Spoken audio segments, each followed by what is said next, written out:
Hi, this is your host Swapnil Bhartia, and welcome to another episode of our newsroom. And today we have with us once again Dmitry Petrov, co-founder and CEO of Iterative AI. Dmitry, it's great to have you on the show. Hello, everyone. Thank you for having me here. Today we are going to talk about Iterative Studio Model Registry that you folks are announcing. So quickly tell us, what is it all about? We are building tools for machine learning. Usually our tools based on open source, right? We released a lot of open source tools like DVC, data version control, VS Code extension for experiment tracking, recently MLEM for model deployment and model registry. And now we are releasing model registry support in our enterprise offering, in our studio project. Thanks for explaining that. Now, can you also talk a bit about the working of it? How does it work? First, let's talk about model registries in general, right? What does it mean and why people use this? Today, a lot of data science ML teams have a need of deploying their models to some production, whatever it means. It has a different meaning in different settings, but people need models in production. People need to monitor the model, understand the status, keep track of inventory of the models. And this is what a model registry is about. It becomes these kind of types of tools or design pattern, if you wish, because some people do model registry, custom model registries. They become quite popular in the recent years, in the past like couple of years. Like almost every team has model registry. They buy this or build them themselves. And what we are doing, we are building model registry based on the best DevOps practices.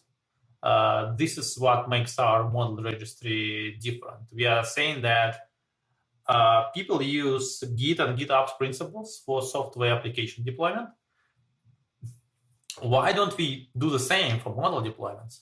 Why won't we do the same CI/CD approach and using Git as a source of truth for model statuses? What is model? What is meta information? What is in production? What is not? So we try to apply the same practices from software development to AI teams, for ML teams. Excellent. If I'm not wrong, there are, as you said, users can do themselves, and there are other vendors, who also offer model registries. There are some open source, platforms as well.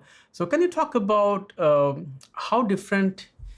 What approach? You did talk about, the whole DevOps kind of agile model there, but what is the unique value that you are bringing to the market that makes you kind of a bit different from the rest? The short answer is Git as a source of truth. This is the best practice from DevOps world. This is how the best DevOps teams deploy applications. So in general, model registry is a simple thing. It's some table, if you wish, in a cloud which says which models you have and what status for those models. So like my churn prediction model is in production right now. My model for customer success prediction is in staging now, and so far and so on.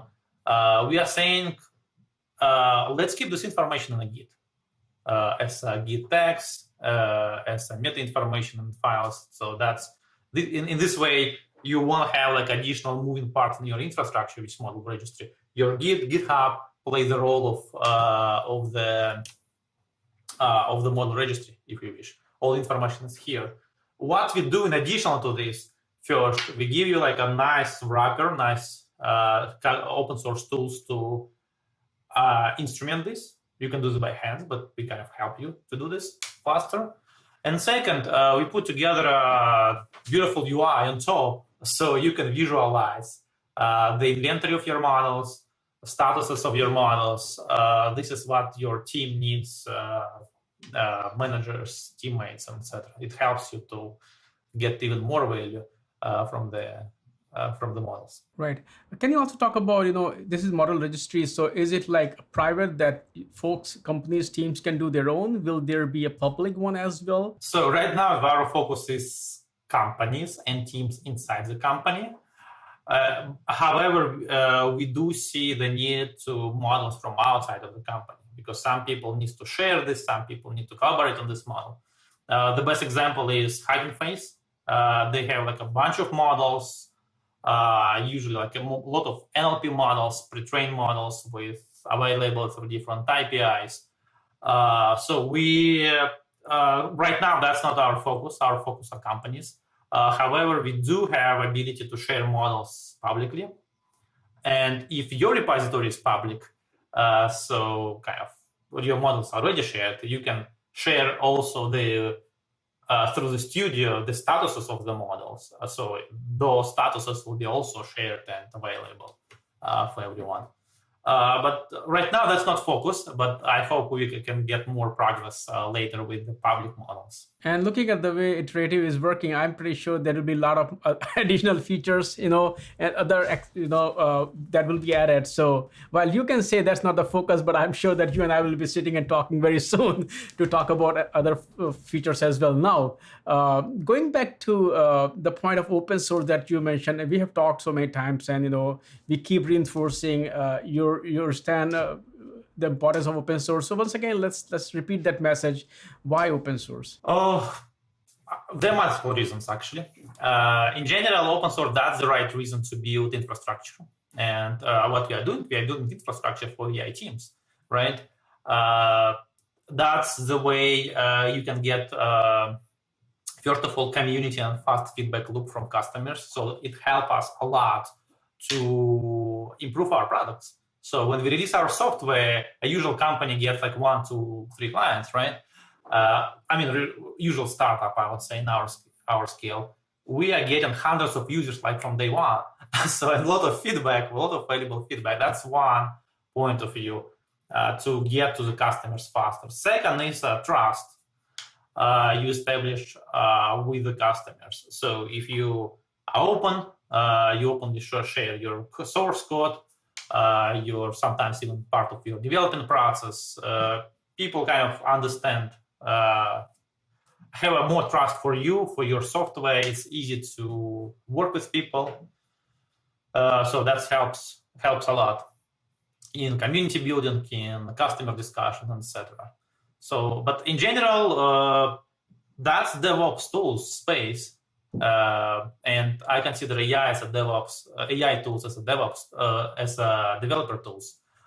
And this, like historically, this area is disrupted. This area is changing by open source all the time. So I don't see any other way to do this, to be honest.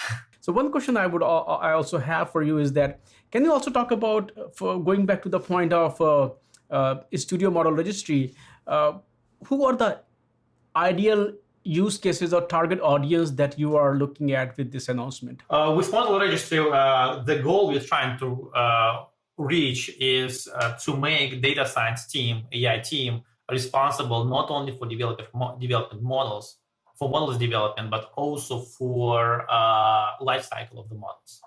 We want to break the wall between the AI team and DevOps team, because they need to work on the same universe, on the same set of tools, on the same set of best practices. And this is why we are bringing DevOps practices to AI teams. In this sense, any AI team are a potential client for this use case, but we especially, the most value you can get from the model registry if you try to use software development toolset. If your team try to unify your toolset with your application teams. So if in your company you have applications in production, models in production, then our model registry, you can benefit the most from our model registry because it helps you to unify your processes. It helps you to break the wall between DevOps team or application development team and your ML team.